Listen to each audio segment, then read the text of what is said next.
एक बार की बात है। हरे भरे पहाड़ों और एक निर्मल नदी के बीच एक छोटा सा गांव बसा था। वहां एक 8 साल का लड़का रहता था, लियो। लियो बहुत खुशमिजाज और दयालु था। हमेशा दूसरों की मदद के लिए तैयार रहता। उसके छोटे उलझे हुए भूरे बाल और बड़ी चमकदार भूरी आंखें थीं, जो उसकी मासूमियत और जिज्ञासा को दर्शाती थीं। गांव के सभी लोग उसे बहुत प्यार करते थे। वह हमेशा एक चमकीली पीली हुडी पहनता था, जो उसके उज्जवल व्यक्तित्व को दर्शाती थी। उसे आरामदायक नेवी ब्लू शॉर्ट्स और स्नीकर्स पसंद थे, ताकि वह स्वतंत्र रूप से दौड़ सके। लेकिन सबसे खास चीज थी उसके गले में लटकता एक लकड़ी का लॉकेट, उसके दिवंगत दादा का दिया हुआ अनमोल उपहार। दादा ने हमेशा उसे दयालुता और साहस की अद्भुत कहानियां सुनाई थी, और आज शायद उन्हीं कहानियों की सीख काम आने वाली थी। एक शाम लियो नदी के किनारे बैठा आसमान में झिलमिलाते तारों को देख रहा था। अचानक उसकी नजर एक मंद होते तारे पर पड़ी। वह धीरे धीरे अपनी रोशनी खो रहा था, जैसे उसकी चमक बुझने वाली हो। लियो को चिंता हुई, आखिर ऐसा क्यों हो रहा है।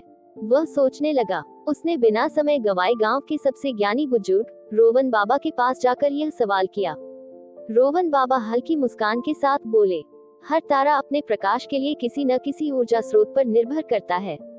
अगर कोई तारा फीका पड़ रहा है, तो उसे फिर से चमकाने के लिए किसी की मदद की जरूरत होती है।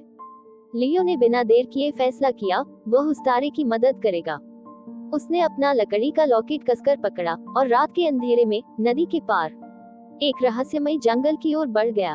अंधेरा गहरा था, लेकिन लियो जानता था उसे उस तारे तक पहुंचने के लिए किसी जादुई शक्ति की जरूरत होगी।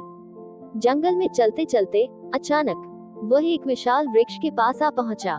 वृक्ष से सुनहरी रोशनी निकल रही थी और उसके नीचे एक छोटा पंखों वाला प्रकाश में जीव बैठा था, लेकिन उसकी रोशनी धीरे धीरे मंद हो रही थी। लियो का दिल तेजी से धड़क उठा। क्या यही वह तारा है? उसने खुद से पूछा। लियो को जरा भी संकोच नहीं हुआ। उसने अपना लकड़ी का लॉकेट उतारा और धीरे से उस छोटे जीव को दे दिया। जैसे ही जीव ने लॉकेट को छुआ, एक हल्की सुनहरी चमक फैल गई। धीरे धीरे वह फिर से चमकने लगा। उसकी रोशनी लौट आई थी। लियो ने आश्चर्य से देखा जब वह छोटा तारा धीरे धीरे आकाश की ओर उड़ने लगा और फिर से अपनी पूर्ण चमक में आ गया। पूरा गांव अब उसकी रोशनी से जगमगा रहा था।